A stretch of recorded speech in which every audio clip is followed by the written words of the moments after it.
ನಮಸ್ತೆ ಸ್ನೇಹಿತರೆ, ಇವತ್ತಿನ ವಿಡಿಯೋದಲ್ಲಿ ತೆಂಗಿನಕಾಯಿ ಐಸ್ ಕ್ರೀಮ್ ಯಾವ ರೀತಿ ಮಾಡೋದು ಅಂತ ತಿಳಿಸ್ಕೊಡ್ತಿದ್ದೀನಿ. ಇದನ್ನು ಸುಲಭವಾಗಿ ಮನೆಯಲ್ಲೇ ಇರುವಂತಹ ಪದಾರ್ಥಗಳಿಂದ ಮಾಡ್ಕೋಬೋದು. ಮೊದಲಿಗೆ ನಾನಿಲ್ಲಿ ಒಂದು ಪಾತ್ರೆನ ಇಟ್ಕೊಂಡು ಒಂದು ಬೌಲಲ್ಲಿ 2 ಬೌಲು ಹಾಲನ್ನ ಸೇರಿಸ್ಕೊಂಡಿದ್ದೀನಿ. ಹಾಗೆಯೇ ಇದನ್ನು ಕುದಿಯಕ್ಕೆ ಬಿಡ್ತೀನಿ. ಆನಂತರ 1 ಬೌಲು ನಾನು ಹಾಲು ತಗೊಂಡಿದ್ನಲ್ಲ, ಅದೇ ಬೌಲಲ್ಲಿ 1 ಬೌಲು ತೆಂಗಿನಕಾಯಿ, ಕಪ್ಪು ಭಾಗ ಇರಬಾರ್ದು. ಅದಕ್ಕೆ ಅದನ್ನು ಮಿಕ್ಸಿ ಜಾರ್ಗೆ ಹಾಕ್ಕೊಂಡು ತೆಂಗಿನಕಾಯಿ ಒಡೆದಿರೋ ಎಳ್ನೀರು ಇದೆಯಲ್ಲ ಅದನ್ನು ಸೇರಿಸ್ಕೊಂಡು ಇದನ್ನು ಸಣ್ಣದಾಗಿ ರುಬ್ಕೊಳ್ತೀನಿ. ಆನಂತರ ಇಲ್ಲಿ ಸ್ಟವ್ ಮೇಲಿಟ್ಟಿರುವಂತಹ ಹಾಲನ್ನ ಅರ್ಧ ಆಗೋವರೆಗೂ ಕುದಿಸ್ಕೋಬೇಕು. ಚೆನ್ನಾಗಿ ಕುದಿಸ್ಕೊಳ್ತಾ ಹೋಗಬೇಕು. ನಾವು 2 ಬೌಲ್ ಹಾಕಿರೋದು 1 ಬೌಲಷ್ಟು ಆಗಬೇಕು.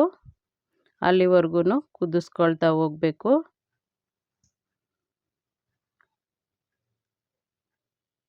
ಇದಕ್ಕೆ ನಾನು ಹಾಲು ಪೌಡ್ರು ಯಾವುದೇ ರೀತಿ ಪದಾರ್ಥಗಳನ್ನೂ ಬಳಸಿಲ್ಲ.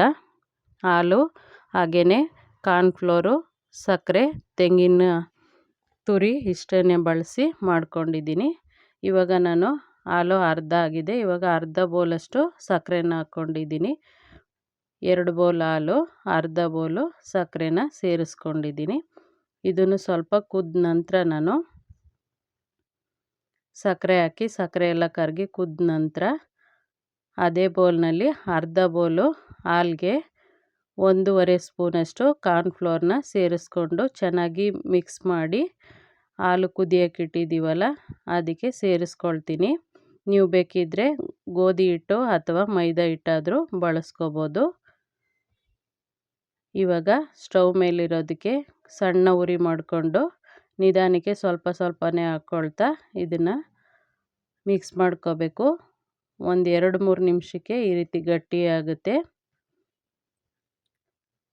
ಗಟ್ಟಿಯಾದ ನಂತರ ಸ್ಟವ್ನ ಆಫ್ ಮಾಡಿ ಚೆನ್ನಾಗಿ ಇದು ತಣ್ಣಗಾಗೋವರೆಗೂ ಬಿಟ್ಟು ಆನಂತರ ಮಿಕ್ಸಿನಲ್ಲಿ ನಾನೇನು ಜಾರ್ಗೆ ತೆಂಗಿನ ತುರಿ ಮತ್ತು ಎಳ್ನೀರನ್ನ ಹಾಕ್ಕೊಂಡು ಮಿಕ್ಸಿ ಮಾಡ್ಕೊಂಡಿದ್ದೆ, ಅದಕ್ಕೆ ಇದನ್ನು ಸೇರಿಸ್ಕೊಳ್ತೀನಿ. ನೀಟಾಗಿ ಇದನ್ನೆಲ್ಲ ಹಾಕ್ಕೊಂಡು ನಾವೇನು ಬೇಯಿಸ್ಕೊಂಡಿದ್ದೀವಿ ಹಾಲು, ಕಾರ್ನ್ಫ್ಲೋರು, ಸಕ್ಕರೆ 3 ಪದಾರ್ಥಗಳನ್ನ ಬೇಯಿಸ್ಕೊಂಡಿದ್ದೀನಿ. ಅದನ್ನು ಸೇರಿಸ್ಕೊಳ್ತೀನಿ. ಮಿಕ್ಸಿ ಜಾರ್ಗೆ ಸೇರಿಸ್ಕೊಂಡು ಒಂದು 2-3 ರೌಂಡು ರುಬ್ಕೊಳ್ತೀನಿ ಅಷ್ಟೇ. ಅಂದರೆ ಇದು ಚೆನ್ನಾಗಿ ಮಿಕ್ಸ್ ಆಗಬೇಕು ಅನ್ನೋದಕ್ಕೋಸ್ಕರ ಈ ರೀತಿ ಹಾಕ್ಕೊಂಡು ಮಿಕ್ಸಿ ಮಾಡ್ಕೊಳ್ತೀನಿ.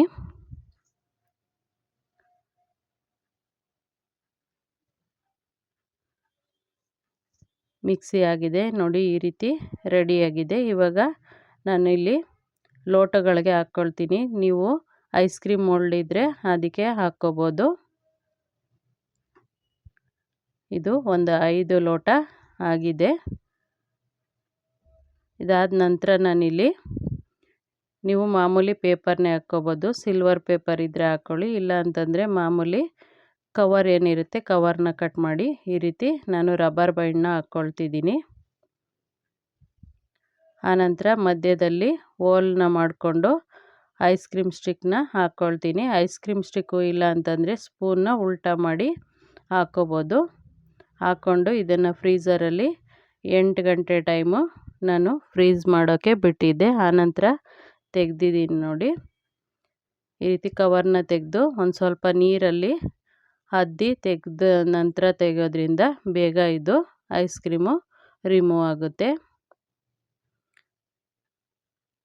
ಈ ರೀತಿ ನೋಡಿ ತಕ್ಷಣಕ್ಕೆ ಒಂದು 2 ರೌಂಡ್ ಇದು ಮಾಡಿದ್ರೆ ನೀರಲ್ಲಿ ಡಿಪ್ ಮಾಡ್ಕೊಂಡು ತೆಗೆದ್ರೆ ಸಾಕು, ಬರುತ್ತೆ. ಈ ರೀತಿ ರೆಡಿಯಾಗಿದೆ. ಧನ್ಯವಾದಗಳು.